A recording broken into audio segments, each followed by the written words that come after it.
Hi, I'm Emily. Before we dive into my story, make sure to hit like and subscribe for more real-life tales. Now, let's get into it. I met Jack at the office 7 years ago. While I grew up in a modest household where we celebrated every small achievement because it meant so much, Jack came from a world of wealth and privilege, where luxury was taken for granted. Our worlds collided on a typical Monday morning during a meeting, and despite our differences, we clicked instantly. Jack was unlike any guy I had ever known. His genuine kindness and ability to make everyone feel important drew me to him. But things were more complicated when it came to his family. His mother, always impeccably dressed in designer outfits, and his sister Lisa, who mirrored her mother's every attitude, saw me as a reminder of Jack's departure from their high-class norms. Really, Jack? You could date anyone and you choose someone from, where did you say you were from again, dear? His mother would ask, her voice dripping with disdain, her eyes full of judgment. But Jack was always in my corner. It doesn't matter where she's from, Mom. Emily is amazing, he would defend, squeezing my hand under the table during every family dinner that felt more like a tribunal. Lisa's jealousy was impossible to ignore. Must be nice, snagging a rich guy to solve all your problems, she'd sneer when we were alone, making me question my place in Jack's world. Despite the chilly reception from his family, our relationship flourished. Jack proposed, and I said yes, dreaming of a future where love would eventually soften his family's harsh edges. But as our wedding day approached, their condescension turned into attempts to sabotage our happiness. I just don't see what you see in her, Jack, Lisa would argue, trying to plant seeds of doubt. She's clearly not one of us. But Jack would always reassure me later, away from their prying eyes. Don't listen to them. I love you for who you are, not where you come from. The day I found out I was pregnant was pure joy. Jack and I had been hoping for this news, and seeing that positive test, we couldn't wait to share it. We decided to announce it at a family dinner, hoping it would be a moment of celebration that might bring everyone together. As dishes passed and conversation flowed, Jack squeezed my hand under the table, a silent signal that it was time. Clearing his throat, he stood up, the clinking of his glass calling for silence. Family, I have some wonderful news. Emily and I are expecting our first child.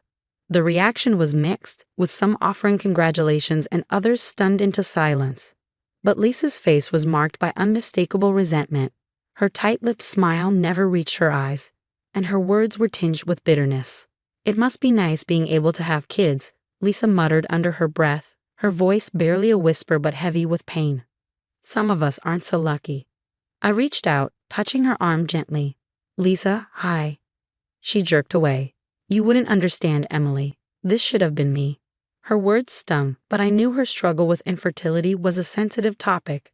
I had hoped our news would bring her some joy, but it seemed to only deepen her despair.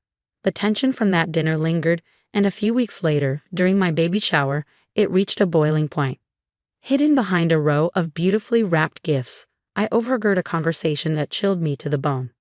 Just think about it, Jack. It could be a solution for everyone. His mother whispered, her voice low and conspiratorial. But Mom, it's our baby. Jack's protest was weak, his tone filled with conflict. Lisa needs this, Jack. It would solve so many problems. You and Emily can always have another child. My heart pounded in my chest as the reality of their words sank in. They were discussing giving my baby to Lisa. Tears blurred my vision as the betrayal cut deep. How could they even think about this? How could Jack? I stayed hidden until their conversation moved on to other trivialities, my mind racing. The rest of the shower passed in a haze. I smiled and thanked guests, all while my thoughts spiraled out of control. That night, I confronted Jack, but it didn't go as I had hoped. As soon as I brought up what I had overheard, he tried to downplay everything, insisting it was just a hypothetical discussion, not something they were seriously considering. It was just a conversation, Emily. We weren't actually planning to go through with it, Jack explained, his voice a mix of frustration and desperation.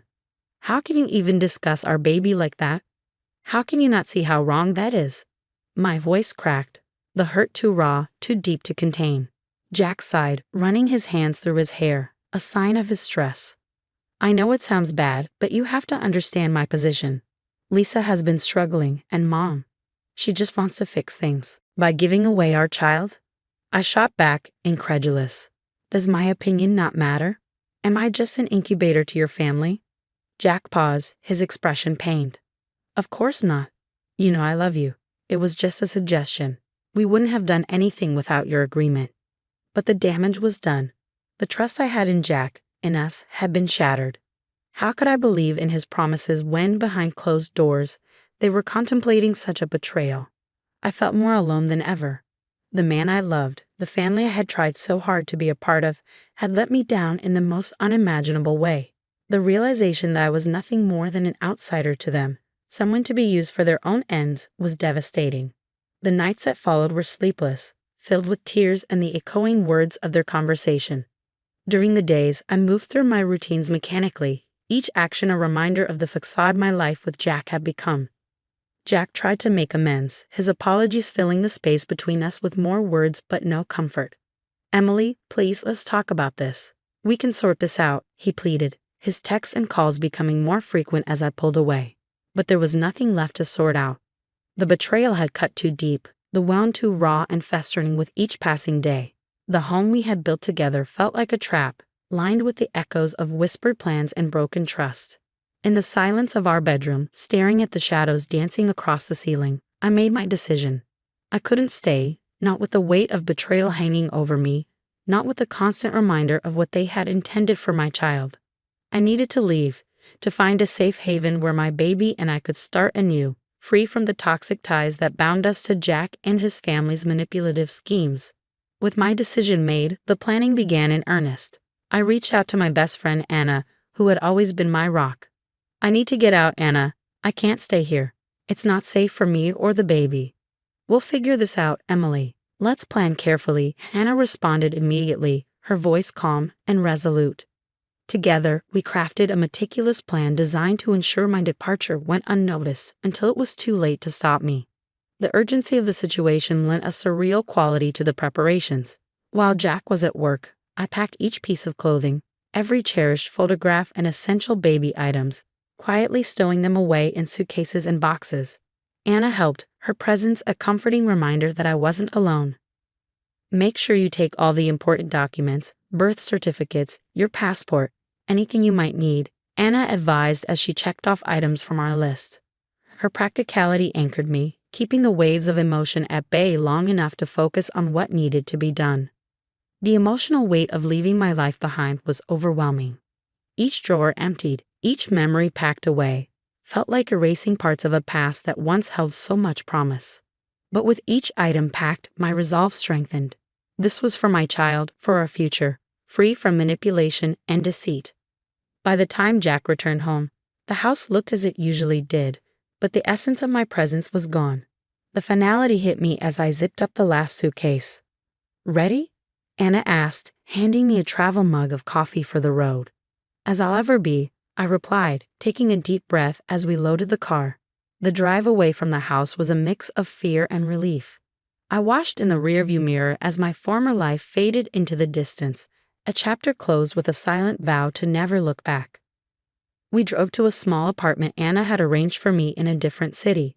It was modest but safe, a temporary sanctuary where I could gather my thoughts and plan the next steps. As I settled into my new apartment, the reality of my situation began to sink in. For the first time in years, I was truly on my own, starting over. The path ahead felt daunting, but the thought of my baby safe and sound in my womb gave me the courage to face whatever lay ahead. With the door of my new apartment firmly closed behind me and the sounds of a busy city outside, I felt the first stirrings of peace. Here, in this anonymous setting, I could rebuild, redefine, and reclaim my life on my own terms.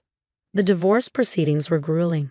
My lawyer presented the case, detailing Jack's family's intentions for my baby.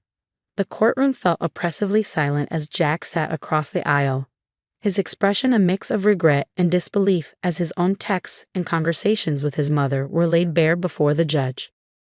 It is evident that there was a plan to manipulate the custody of the child to benefit Mr. Jack's last name, sister against the wishes of the mother, my lawyer stated firmly, her voice echoing in the tense courtroom. Jack's lawyer attempted to downplay the situation, suggesting misunderstandings and family pressures, but the evidence was irrefutable. When the judge finally ruled, Jack was denied any form of custody, granting me full rights. It was a bittersweet victory, necessary, yet heart-wrenching, knowing that it stemmed from such profound betrayal. Following the proceedings, I secured a restraining order against Jack's family. The relief that came with the court's protection was palpable. I was free, legally and emotionally, from the people who had tried to undermine my role as a mother. Now, in a new city, I focused on building a life for my child and me. Anna was instrumental during this time, helping me find a community of supportive friends and connecting me with local groups for single mothers. Her unwavering support was a constant reminder of the goodness in people, a stark contrast to the manipulations I had left behind. I settled into a routine, filling my days with preparations for the baby's arrival. Decorating the nursery became a project that brought me joy and anticipation. I chose soft, neutral colors and comfortable furnishings, creating a sanctuary for my new beginning. The support network I built was invaluable. They offered not just practical help, but emotional sustenance. We shared stories, advice, and many meals, creating bonds that felt more like family than some of my own blood relations had been. As I walked through the local park, pushing a stroller with my sleeping baby, I felt a sense of peace I hadn't known in years. The trees were lush and the path familiar, each step a testament to my resilience. I had made it through the storm, and here I was on the other side, my baby giggling at the sight of fluttering leaves. This new life was hard-earned but profoundly fulfilling. As I looked down at my child, I knew that every decision, every difficult step taken, was worth it. Here, in this quiet, simple life, I found my closure and my joy. I had not only survived, but I had also thrived, proving to myself that no matter the challenge, I could build a future of hope and love for my child, free from the shadows of the past. And that brings us to the end of Emily's story. Now, I'd love to hear from you. What do you think about the idea of family obligations versus individual rights? Should family always have a say in personal decisions, or is there a line that shouldn't be crossed? Drop your thoughts and experiences in the comments below. And if you found Emily's story compelling, please like this video and subscribe to our channel for more discussions like this. Your engagement helps us keep sharing these real-life stories.